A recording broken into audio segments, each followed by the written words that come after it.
Hi friends, নতুন একটা video নিয়ে চলে এসেছি। তো দেখো আজকে কি করতে চলেছি। এখানে আমি আলু মাখা করছিলাম, সিদ্ধ লঙ্কা, ধনেপাতা, পেঁয়াজ, মটর সিদ্ধ সব কিছু দিয়ে এখানে আমি আলু মাখছিলাম। তো আলু মাখা হয়ে গেছে। তো দেখো এবার জল রেডি করছি, টক জল। তো আলু মাখাটা হয়ে গেছিলো আগে। আর দেখছো ফুচকা, তো পাশের বাড়ি কাকি তার জামাইবু আছে, উনি ফুচকার ব্যবসা করে, তো অনেক ফুচকা দিয়ে গেছিলো। সেই জন্য আমরা এখানে জল রেডি করছিলাম, আলু মেখেছি, তো ফুচকা খাবো দেখে। ফুচকা রেডি করা হয়ে গেছে, সব কিছু গুছানো হয়ে গেছে। তো আমাদের মন্দির আছে, তো বাড়ির মন্দিরে ওখানটা অনেকটা ফাঁকা জায়গা, তো ওখানে বললাম ওইখানে বসে খাই, সবাই মিলে বসে ভালো করে খেতে পারবো। টক জলটা একটু টক কম হয়েছে, সেজন্য ওকে বললাম যে একটু লেবু কেটে দিয়ে বোনকে।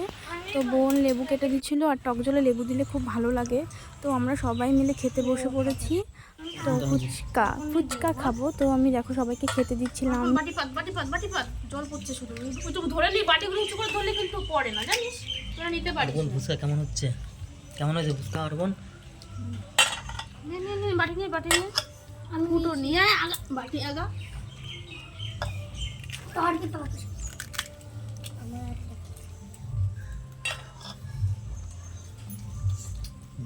কাছে নিয়ে আনা। আজকে ফুচকা বিক্রি করছে কে?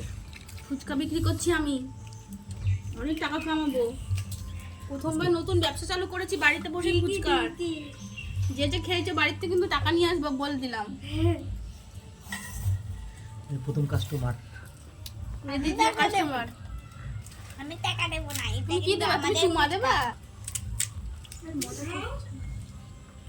ওরা তো ওরা খাক তো আগে। নে নিয়ে আগা। কটা করে খেলি বলতে পারবি? মানে বলার মতন না। কেমন টেস্ট হয়েছে? ভালো।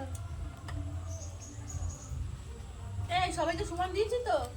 ওকে কম বেশি দিয়ে দিই তো? আমি না তাই বলছি না, আমরা সবাইকে দিয়ে দিই তো সমান সমান, তাই বলছি। এ খাও। খাবো। পুচকিগুলো তো খেয়েই যাচ্ছে, বলছে না যে আর খাবো না, আর দিও না। লাস্টে তো আমি ভাগেই পেলাম না ওদেরকে দিতে আলু শেষ হয়ে গেল। তাড়াতাড়ি আসো।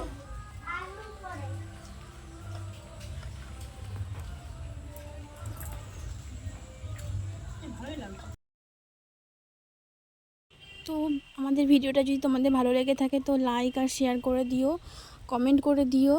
তো কিছু ফটো তুলেছিলাম শেষে। তো টাটা, সবাই ভালো থেকো, আবার নতুন একটা ভিডিওতে দেখা হবে।